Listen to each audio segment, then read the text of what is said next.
Mercedes SLS AMG Final Edition. The Final Edition is a 6.3-liter naturally aspirated V8. The engine produces 583 horsepower and 479 pound-foot of torque. And its transmission is a 7-speed automatic gearbox. It goes from 0 to 100 km per hour in just 3.7 seconds. Only 350 units were made globally, and this is the only one here in the Philippines. So next up after the Mercedes SLS AMG Final Edition is a 2017 Nissan GTR with a Varis kit by Decal Republic. Look at that, carbon fiber front tape and canards. So this has a carbon fiber side skirt and a carbon fiber rear diffuser. And look at this massive wing on the back. It's made out of carbon fiber. Next up is a 2022 Suzuki Jimny G63 Brabus edition.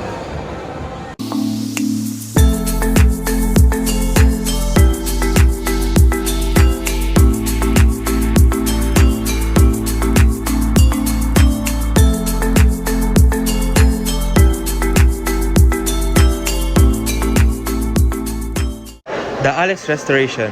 We have 4 classic or old school cars. This one is a 1970 Mercedes-Benz 280 SL.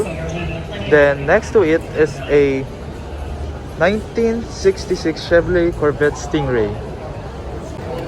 So this is a 1967 Ford Mustang Super Snake GT500. And next to it is a 1971 Mercedes-Benz 280 SL. So this boat consists of Motul, Novitec, Bintani, Mansory, and Emperor Motorsports.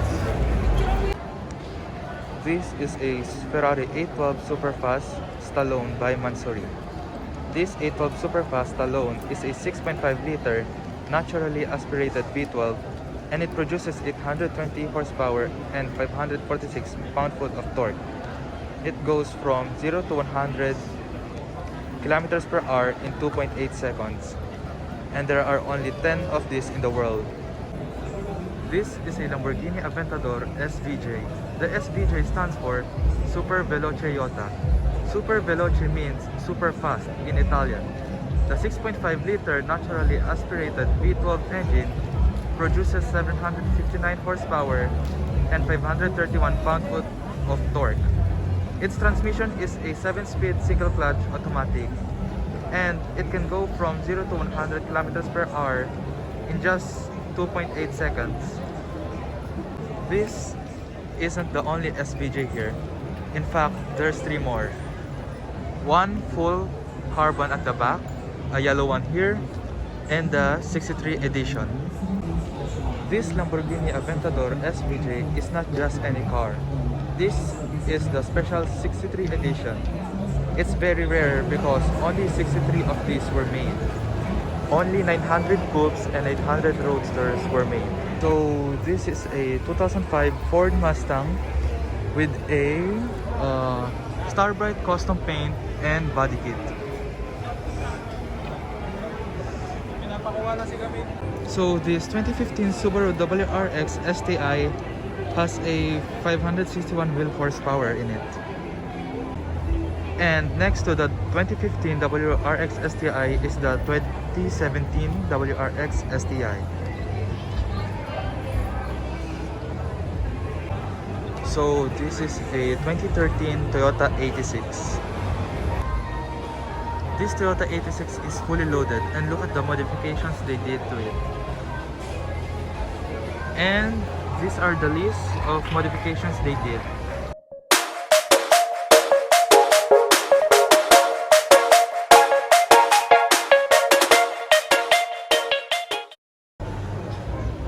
So here we have a fully loaded Ranger Raptor, then the new LC300. This is a 2019 Ferrari 488 Spider. Then next to it is a 2021 McLaren 720S. Then the last one is a 2019 Ferrari 488 Spider, but in blue and bronze wheels. Let's do a quick montage of these 3 supercars.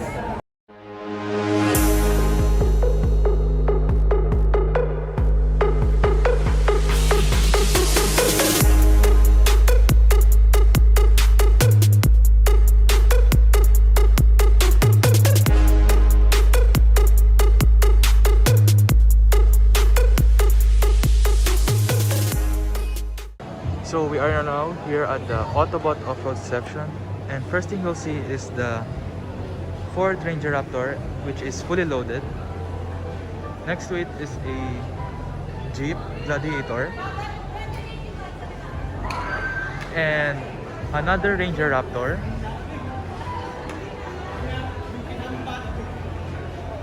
and another Raptor. 4 of them are in red. Look at this massive Toyota Hilux that they customized for off-road and camping. They also have a 1998 Nissan Silvia S14. So this is a legit Ford F-150 Raptor. Next to it is a 2017 Nissan GTR. The GTR has a 3.8-liter V6 twin-turbo and makes 565 horsepower. Then next to it is a Ferrari 488 GTB. The 488 GTB has a twin-turbo V8 and produces 661 horsepower and goes from 0 to 100 kilometers per hour in a mere of 3.1 seconds. Let's do a quick walkthrough of all the cars here in the car show.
hope you guys had fun watching it, and that's it for today.